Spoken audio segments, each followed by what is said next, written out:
katulad ng ating mga dakilang bayani. At marami pang mga kabataan sa ating bansa na tularan ang ating mga bayani sa ating bansa. But thank you for kind. Maraming salamat doon sa nakakakiniting sa tengang salita. No? Talagang na-appreciate ko naman. But again, sa ating tagapangulo, Rolando Estavillo, Samang Plaridel, Pangulo Evelyn Quiros, Samang Plaridel, Inang Rica Villegas, kaanak ni Marcelo H. Del Pilar, ating punong barangay na nandito. Maraming salamat sa Bulaklak. At mga officers and members ng Samang Plaridel and guests sa ating mga kababayan sa lungsod at yung ating nagdula kanina or platform. Magandang umaga. Welcome po sa lungsod ng Maynila. Now, ito I think isa sa mga araw at marami pang araw sa ating bansa na dapat pagtuunan at bigyan ng oras at ipagdiwang upang patuloy na maipaalala sa mga dumadapo sa mga ganitong lugar sa buong bansa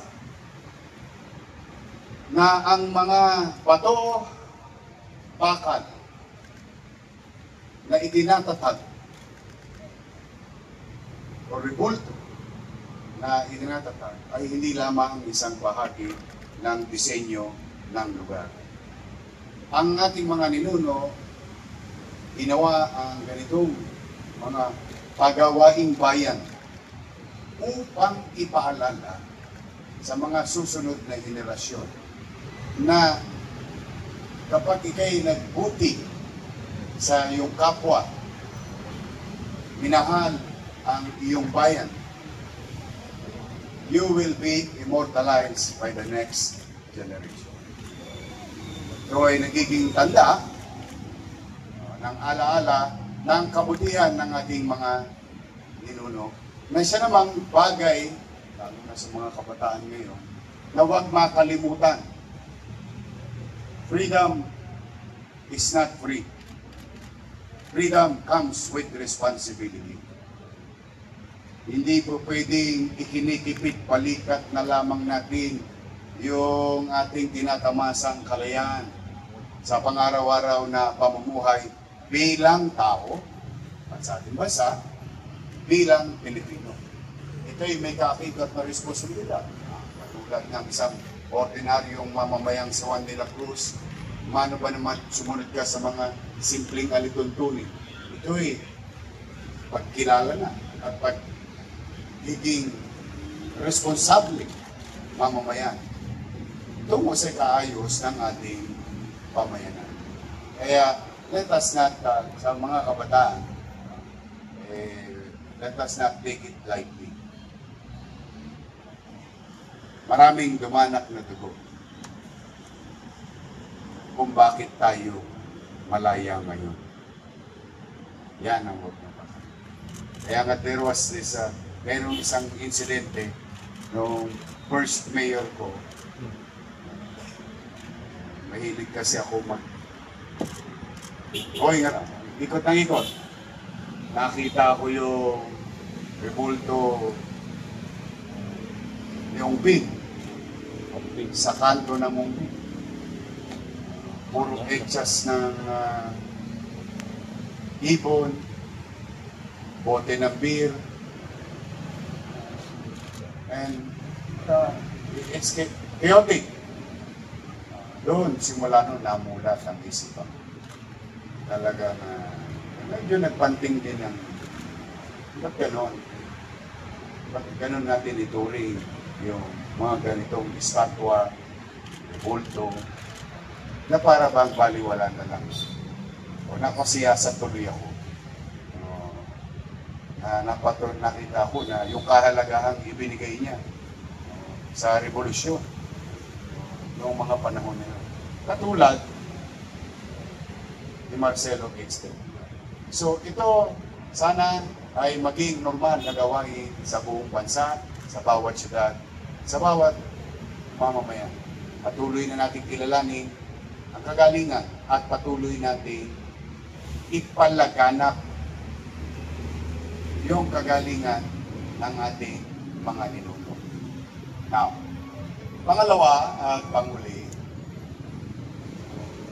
natutuwa naman ako na yung mga binabasa lang namin sa dyaryo nung araw, nakikinig sa akin ngayon.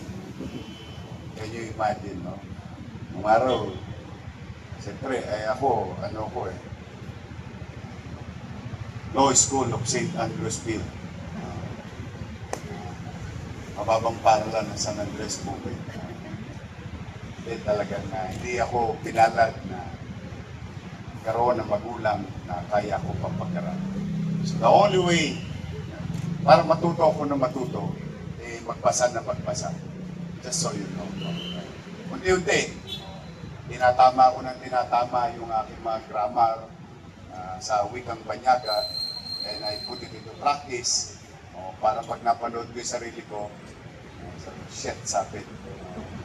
At least, along the way, not to do the same thing again, over and over again. But may awa ang Diyos, magpipino rin mo. But, you know, what do you even know? Mahalaga pa rin kasi sa panahon ngayon ng teknolohiya, ang mga katulad ninyo, na hindi nyo siya ginagawang profesyon lamang ang journalismo. Hindi nyo lang siya ginagawang career. Ginagawa nyo rin na responsable ang inyong gawain para sa kaayusan at gabay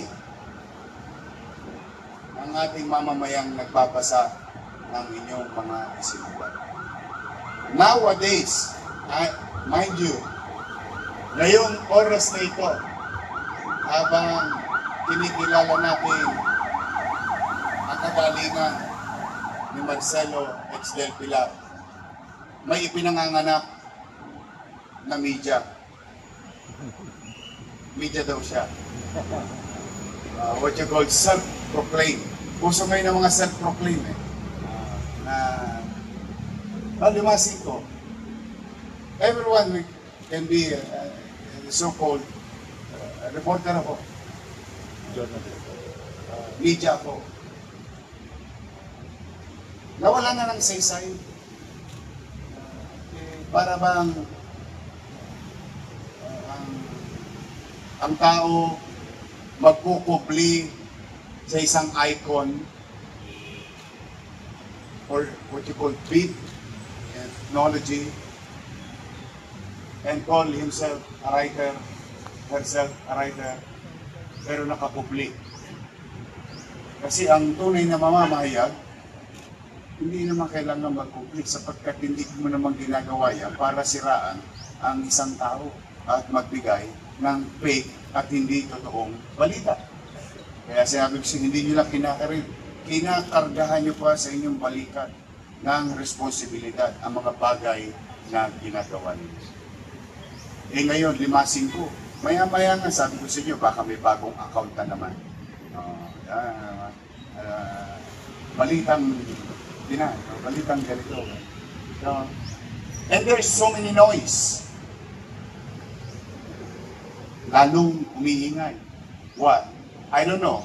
Is it purposely driven? Noise?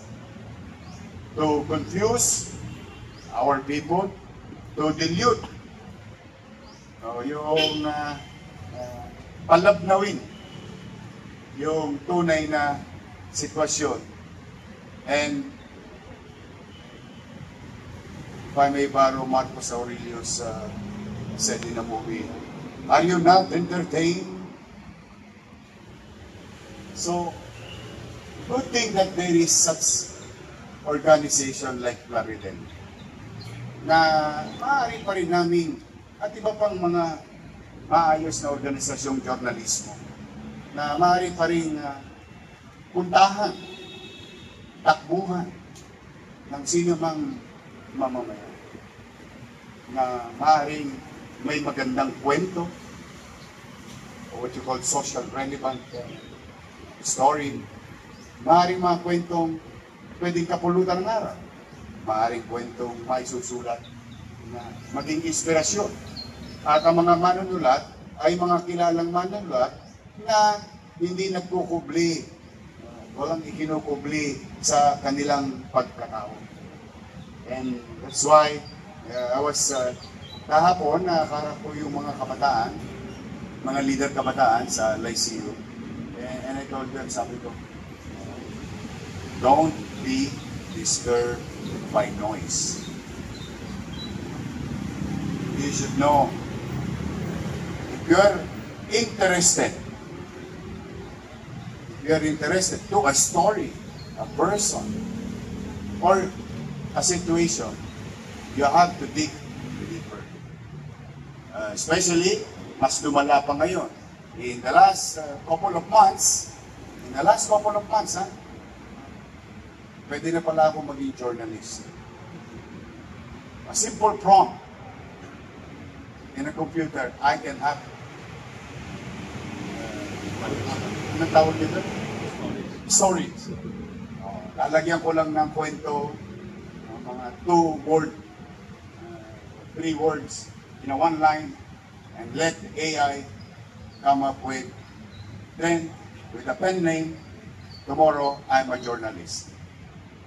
It's really very dangerous. That's why, in our own little way, sa maliit namin kaparanan, bilang inyong pamahalang lungsod ng Maynila, in this type of occasion, we support in our own little way. I don't know if this is struggle or celebration, but your goals, your dreams, and your aspirations as organization to pursue excellence in the field of journalism, fairness, pagiging matapat, makatwira. Maaaring minsan tayo nagkakamali din. Wala naman perfecto. Si Jesus lang ang perfect. Pero in every organization, normal naman yan. Kami nga rin naman eh. But what matters most is a goal. Common goal. Mapabuti ang ating bansa. Mapabuti ang ating pamayanan. Mabigyan ng boses. Tunay na boses ang mamamayan. Ganyan kaming lumaking mga bata. Pero talagang iba rin parang nanay ko na. But we were brought up that way when we were young. Marami pa rin naniniwala sa iyo. Kaya don't give up. We continue to believe on what you're doing. Okay. Maraming salamat sa pagkakataon na ito. Ako'y maging bahagi ng programa ninyo. Sa matter of take home, after the party, meron kayong Sharon Cuneta. Iuwi ninyo. Ang inyong lingkod, 10 ng aking mga kasama. Iuwi ninyong bawon ng lungsod ng Maynila sa pamumuno habang tangan-tangan magbubuti kami. Hindi kami perfecto. Sasablay ako minsan. Mauuntog ako minsan. But we will not stop pursuing better things. Sa ikabubuti at ikatataas ng antas ng pamumuhay ng bawat pamilyang Manileño dito sa ating mundo. Yan ang supli ko sa inyo sa pagbibigay ninyo ng pagkakataon sa isang bata.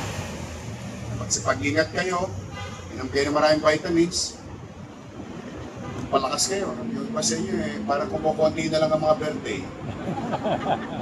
We need you. We need you to guide the next generation, the next set of journalists you transfer skills and knowledge and experience to others.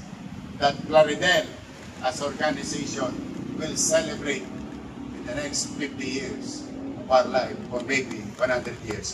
Magandang umaga. Pagpalain nawa kayo ng buong kapal. Maraming salamat. Manila, God first. Thank you.